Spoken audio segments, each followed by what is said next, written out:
Bismillahirrahmanirrahim. Assalamualaikum warahmatullahi wabarakatuh. Hai teman-teman, kali ini aku, Maryam Konita, akan mengajak teman-teman untuk memperdalam ilmu Al-Quran. Apa sih yang kali ini akan aku bahas? Yuk, simak video ini sampai selesai. Teman-teman, sudah tahu belum arti Al-Quran secara bahasa maupun secara istilah? Al-Quran secara bahasa adalah bentuk jamak dari kata benda atau masdar yang berasal dari kata kerja qara'a yaqra'u Qur'anan dan bisa diartikan sebagai bacaan atau sesuatu yang dibaca berulang-ulang. Al-Quran juga bentuk masdar dari qara'a yang artinya mengumpulkan. Dikatakan seperti itu karena Al-Quran menghimpun beberapa huruf, kata, dan kalimat secara tertib, sehingga tersusun rapih dan benar.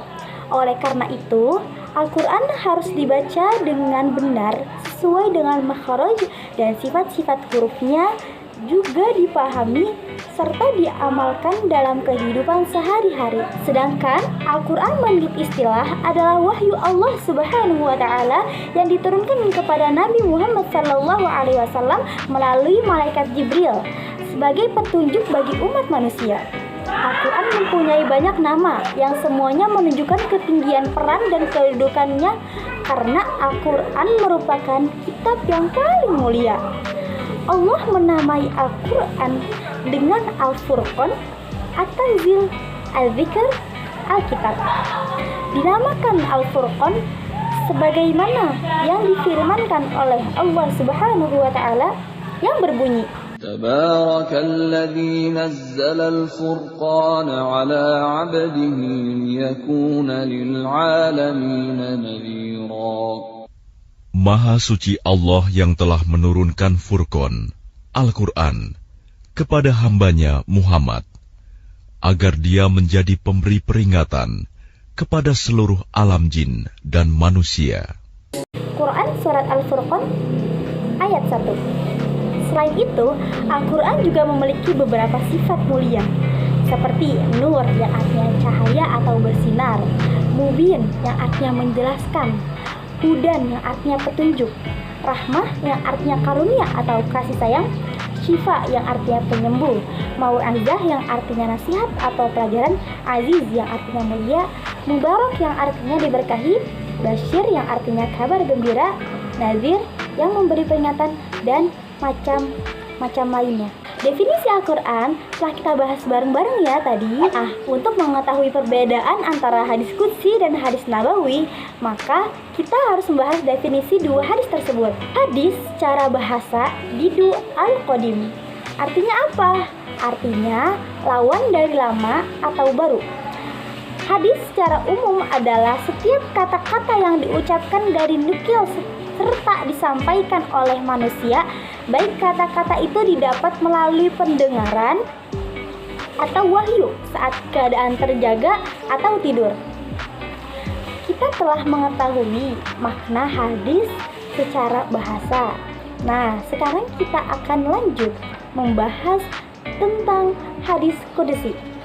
Kata qudsi dinisbahkan kepada kata kudus yang artinya kesucian. Kok bisa? Karena domirnya langsung dinisbahkan kepada Allah Subhanahu wa Ta'ala. Nisbah ini menunjukkan tazim, hormat akan kebesaran dan kesucian. Maka kata taqdis berarti mensucikan Allah. Hadis qudsi secara istilah adalah suatu hadis yang oleh Nabi Muhammad disandarkan kepada Allah. Maksudnya apa sih? Nabi meriwayatkan dalam posisi yang disampaikannya itu adalah kalamullah, yaitu kalam Allah Subhanahu wa Ta'ala. Hadis yang diriwayatkan Nabi Muhammad dari Allah Subhanahu wa Ta'ala isi dan maknanya, tapi lafaznya dari Nabi Muhammad SAW. Jika seorang perawi meriwayatkan hadis qudsi, berarti dia telah meriwayatkannya dari Rasul yang disandarkan pada Allah. Maka hendaknya perawi berkata, Rasulullah bersabda sebagaimana yang dia riwayatkan dari Tuhannya Allah Azza wa Jalla. Perbedaan Al-Quran dan hadis qudsi. Pertama, Al-Quran menjadi mukjizat, sedangkan hadis tidak. Yang kedua, Al-Quran disandarkan kepada Allah Subhanahu wa Ta'ala, sedangkan hadis qudsi penyandarannya kepada Allah Subhanahu wa Ta'ala dan Rasulullah Sallallahu Alaihi Wasallam. Yang ketiga, isi Al-Quran dinukil secara mutawatir, sehingga kepastiannya sudah mutlak, sedangkan hadis ada kalanya yang hasan, ada juga yang dhaif. Keempat, Al-Quran jika dibaca mendapatkan pahala. Oleh karena itu, Al-Quran boleh dibaca saat salat fardu maupun saat sunnah, sedangkan hadis qudsi tidak. Mari kita lanjut pembahasan terakhir tentang hadis nabawi. Hadis nabawi memiliki dua sifat. Yang pertama adalah tauqifi. Tauqifi yaitu kandungannya diterima oleh Rasulullah Sallallahu Alaihi Wasallam dari wahyu, lalu dijelaskan kepada manusia dengan kata-kata dari beliau. Di sini, meskipun kandungannya dinisbahkan atau disandarkan kepada Allah Subhanahu wa Ta'ala, tetapi dari segi redaksi lebih layak dinisbatkan kepada Rasulullah Sallallahu Alaihi Wasallam, sebab kata-kata itu disandarkan kepada siapa yang mengatakannya, walaupun terdapat makna yang diterimanya dari pihak lain. Yang kedua adalah yang bersifat taufiqi, yaitu yang disimpulkan oleh Rasulullah Sallallahu Alaihi Wasallam menurut pemahaman beliau terhadap Al-Quran, karena fungsi Rasul itu menjelaskan dan menerangkan isi Al-Quran atau mengambil istinbat dengan perenungan dan ijtihad. Dalam hal ini, wahyu akan mendiamkannya jika benar. Jika terdapat kesalahan di dalamnya, maka wahyu akan turun untuk membetulkannya. Yang pasti, taufiqi bukan kalamullah.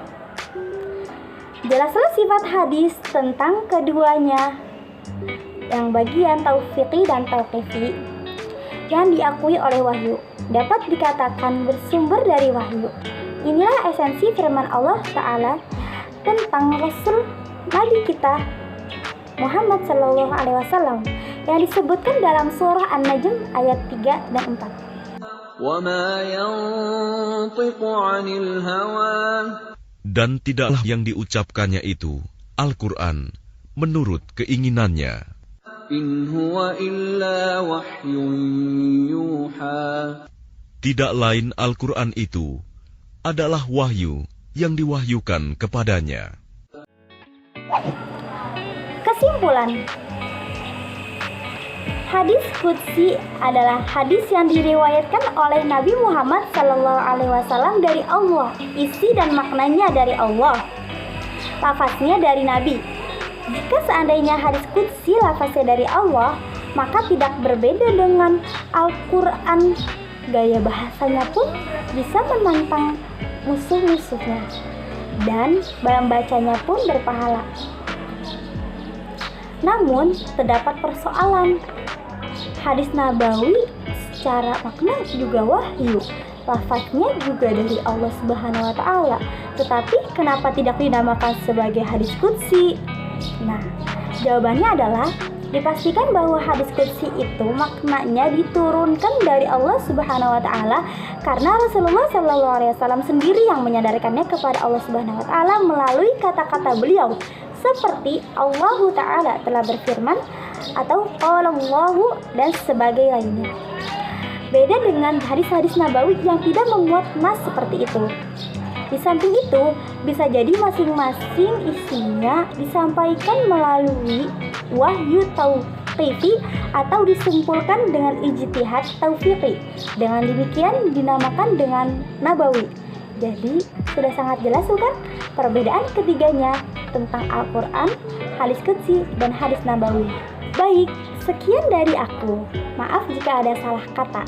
Segala yang benar hanya datangnya dari Allah Subhanahu wa Ta'ala, dan yang salah datangnya dari saya. Wabillahi taufiq wal hidayah. Wassalamualaikum warahmatullahi wabarakatuh.